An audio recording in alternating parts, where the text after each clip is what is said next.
Whatever game you're playing, it won't work. You can't defeat me.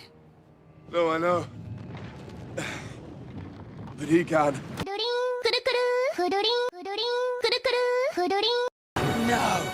Well, hey guys, welcome back to another video.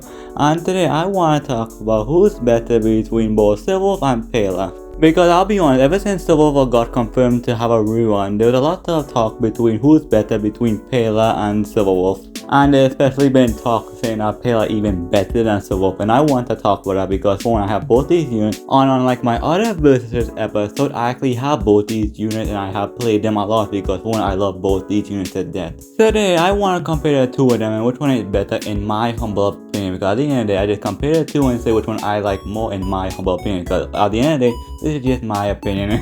So with all that said, let's get started and start with what they have in common. I don't mind an easy mode. Okay, for both their similarity, they have a lot of similarity in common because for one, they're both healthy characters that both shred defense. They both share similar builds because for one, you ideally want as much speed as you can to get plenty turns for more energy and at the same time more turns. The only difference is for one, you ideally would like to build Pela with a speed and bulk build because for one, to get the defense at the maximum amount, you just have to level talent and that's all you need Pela for, so you can realistically build Pela for bulk while having the defense shred because for one, that is very valuable. So where it makes it to where Pela can actually live a hit more often than usual. While Silverwolf on the other hand, you ideally want to build you a break effect because for one, the quantum break effect legit insane against bosses, doing upward to 70 or hell maybe like 90k against bosses. It's that good. And for the Lycon, they have a lot of similarity because for one, if you play through 1.1 got that free Lycon, you can get the S5 that ideally you would like for both of them because for one, recharge is so valuable. And if you don't have it, rip. They also have access if you get it from the gacha, the Luca Lycon. I don't know what the name is, but the one that decreases more defense, which is always valuable. And the final similarities between the two of them is the fact that they both visually pleasing to look. Like the design between the two of them are amazing. Like the dev team really killed it with these two designs. And yeah, that's about it for the similarity. Now we should talk about the differences between the two of them. Enemy data secured.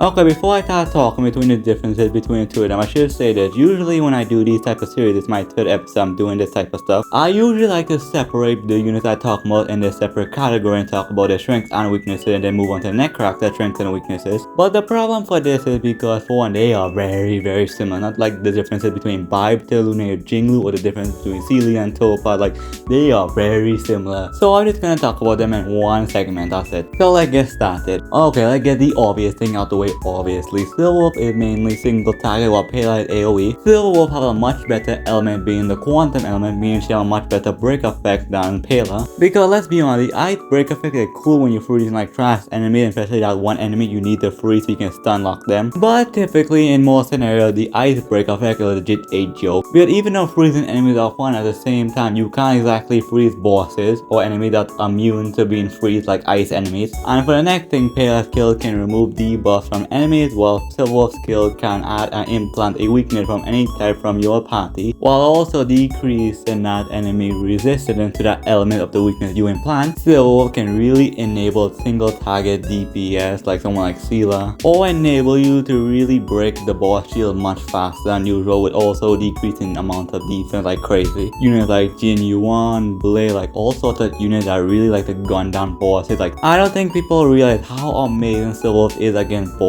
because one with the break effect set. Oh, hold on, this is a comparison video. Let me stop glazing Silverwolf real quick. And since Pela debuff is AoE, units that want to do AoE damage can really take advantage of Pela debuffing potential because one, units like Imbibe, Tulu, and Jingle especially because one, I am very glad people are seeing how powerful Pela AoE burst is because one, at level 10 is like 40% on every single target and level 12 is like 42% I think. And if you manage to get Pela E4, that's really good for someone like Jinglu. But since they both debuff, you can legit put them in any team comp you want that if you want Death Shred. They can get the job done really easily. But yeah, Silverwolf and Pela has a lot of similarity and they have a lot of strengths and weaknesses that they can really excel in their own area very well. But if you are a Silverwolf aficionado and you really want to make Silverwolf the best character in the game, you can spend a little money and get like 6 of them. And if you can't afford an anime mobile gacha game, that's a skill problem right there. But yeah, I think that's enough of the differences now. Why do low levels make the most noise? Okay, so my final thought between who's better between both Pela and Silverwolf in my opinion, because for one, this might have a lot of bias to it, but for one, I think Silverwolf is better in my humble opinion. If you were to ask me which one I would rather between having Pela or Silverwolf and have to delete them from my account, I would delete Pela, and this is hard to say because for one, I love Pela to death, but I would much rather have Silverwolf on my account than Pela because for one, I value the stuff she offers more. I like the break effect more. I like how she can plant weaknesses, and she is just such a comfy unit to play and such an easy unit to play because for one, she decreases a lot of defense and plant any weakness I want to break. Silverwolf is just flat out goated, but also I don't think Pela bad by any means. Pela is an amazing unit too. For how much defense she can shred on its AoE, that is absolutely amazing. Put that with an energy recharge, rope, build her bulky, and she is flat out amazing. Also the ability to remove debuff is also really nice. And I can see why people make the argument how they think Pela is better than Silverwolf, but here's the thing, the reason why people make the argument how Pela is better than Silverwolf because for one, the endgame content that we have, it heavily favors AoE because of for one, the damage deal that we have Imbibe, Tilnade, Jinglu, they bounce around them to an extent, and also Pela just feels much easier because for one, you don't need recharge, and the fact that you just need a lot of speed generally gives the idea that Pela is better than Silverwolf in their opinion. But here's the thing I don't hear people talking about because for one, Silverwolf is much better in single target than Pela, and Pela is better than AoE than Silverwolf. And even with the MOC that really favors high AoE stuff, but Silverwolf is still doing amazing even with her single target debuff, and she is holding her own in this MOC and performing well. But when it comes to single target situations, Silverwolf completely dogs Pela. And if you think this MOC will stay like this forever, AoE needed forever, then you are smoking something because for one, MOC can be whatever the devs want it to be. If it wants to be a high AoE check, it will be a high AoE check.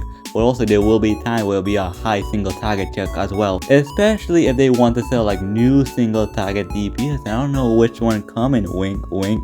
But at the end of the day, you have two freaking teams. You can put Pela on one side and Silverwolf on the other side, or you can be me and put both Silverwolf and Pela on the same team because for one, I like both of them on the same team. It's really fun. Or you can just do whatever the hell you want or think whoever wants who is the best Nihility cracks in the game. It's up to you, but I'm just gonna say it's Silverwolf because for one, I just like Silverwolf more than Pela, but for one, I love Pela to death, but I kind of like Silverwolf a bit more so.